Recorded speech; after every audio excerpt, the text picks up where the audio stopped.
भक्तों को मेरा प्यार भरा राधे राधे। आज हम श्रीमद् भागवत के 5वें स्कंद के 22वें अध्याय में प्रवेश करेंगे, जिसमें भिन्न भिन्न ग्रहों की स्थिति और गति का वर्णन किया गया है।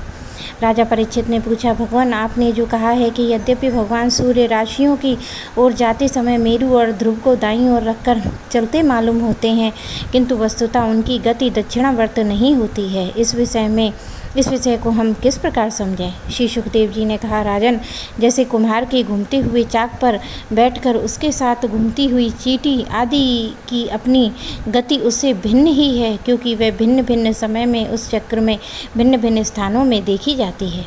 उसी प्रकार नक्षत्र और राशियों में उपलक्षित कालचक्र में पड़कर ध्रुव और मेरु को दाएं रखकर घुमाने वाले सूर्य आदि ग्रहों की गति वास्तव में उससे भिन्न ही है, क्योंकि वे काल भेद से भिन्न भिन्न राशि और नक्षत्रों में देख पड़ते हैं। वेद और विद्वान लोग भी जिनकी गति को जानने के लिए उत्सुक रहते हैं, वे साक्षात आदि पुरुष भगवान नारायण ही लोगों के कल्याण और कर्मों की शुद्धि के लिए अपने वेद में विग्रह काल को 12 मास में विभक्त कर वसंत आदि 6 ऋतुओं में उनके यथा योग्य गुणों का विधान करते हैं। इस लोक में वर्णा आश्रम धर्म का अनुसरण करने वाले पुरुष वेदित्री द्वारा प्रतिपादित छोटे बड़े कर्मों से इंद्रादि देवताओं के रूप में योग के साधनों से अंतर्यामी रूप में प्रतिपादित छोटे बड़े कर्मों से इंद्रादि देवताओं के रूप में योग के साधनों से अंतर्यामी उनकी श्रद्धा पूर्वक आराधना करके सुगमता से ही परम पद प्राप्त कर सकते हैं। भगवान संपूर्ण लोकों के आत्मा है। वे पृथ्वी धूलोक के मध्य स्थित आकाश मंडल के भीतर कालचक्र में स्थित होकर 12 मासों को भोगते हैं, जो सत्य समर के अवयव हैं और मेष आदि राशियों के नाम से प्रसिद्ध हैं।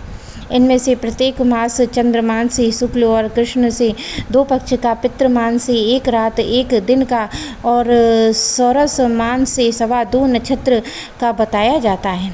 जितने काल में सूर्यदेव इस सत्य समर का 6ठा भाग भोगते हैं, उसका वह अवयव ऋतु कहा जाता है। आकाश में भगवान सूर्य का जितना मार्ग है, उससे आधा वे जितने समय में पार कर लेते हैं, उसे एक अयन कहते हैं, तथा जितने समय में वे अपनी मंद तीव्र समान गति से स्वर्ग पृथ्वी मंडल के सहित पूरे आकाश का चक्कर लगा जाते हैं, उसे आवंतर भेद से सत्य समर, परिवत्सर, इडावत्सर, अनुवत्सर और वत्सर कहते हैं। इस प्रकार सूर्य की किरणों से 1 लाख योजन ऊपर चंद्रमा है। उसकी चाल बहुत तेज है, इसलिए वह नक्षत्रों से आगे रहता है। यह सूर्य 1 वर्ष के मार्ग को 1 मास में और 1 मास से मार्ग को 2.25 महीनों में और 1 पक्ष के मार्ग को 1 दिन में तय कर लेता है। यह कृष्ण पक्ष में क्षीण होती हुई कलाओं से पितृगण की, शुक्ल पक्ष की बढ़ती हुई कलाओं से देवताओं के दिन और रात का विभाग करता है, तथा 30-30 मुहूर्तों में एक नक्षत्र को पार करता और अन्नमय अमृतमय होने के कारण यही समस्त जीवों का प्राण और जीवन है।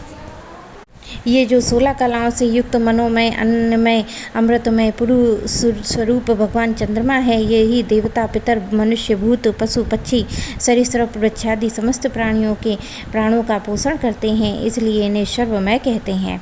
चंद्रमा से 3 लाख योजन ऊपर अभिजीत के सहित 28 नक्षत्र हैं। भगवान इन्हें कालचक्र में नियुक्त कर रखा है, अतः ये मेरु को दाईं ओर रखकर घूमते रहते हैं। इसे 2 लाख योजन ऊपर शुक्र दिखाई देता है। यह सूर्य की शीघ्र मंद समान गतियों के अनुसार उन्हीं के समान कभी आगे कभी पीछे, कभी साथ साथ रहकर चलता रहता है। यह वर्षा करने वाला ग्रह है, इसलिए लोगों को प्रायः सर्वदा ही अनुकूल रहता है। इसकी गति ऐसा अनुमान होता है कि यह वर्षा रोकने वाले ग्रहों को शांत कर देता है। शुक्र की गति के साथ साथ बुध की भी व्याख्या हो गई है। शुक्र के अनुसार ही बुध की गति भी समझ लेनी चाहिए। यह चंद्रमा का पुत्र शुक्र से 2 लाख योजन ऊपर यह प्रायः मंगलकारी ही है, किंतु जब सूर्य की गति का उल्लंघन करके चलता है तो बहुत अधिक आंधी, बादल, सूखे, भय की सूचना देता है। इसे 2 लाख योजन ऊपर मंगल है। यह वक्र गति ना चले तो एक राशि को 3-3 पक्षों में भोगता हुआ 12 राशियों को पार करता है।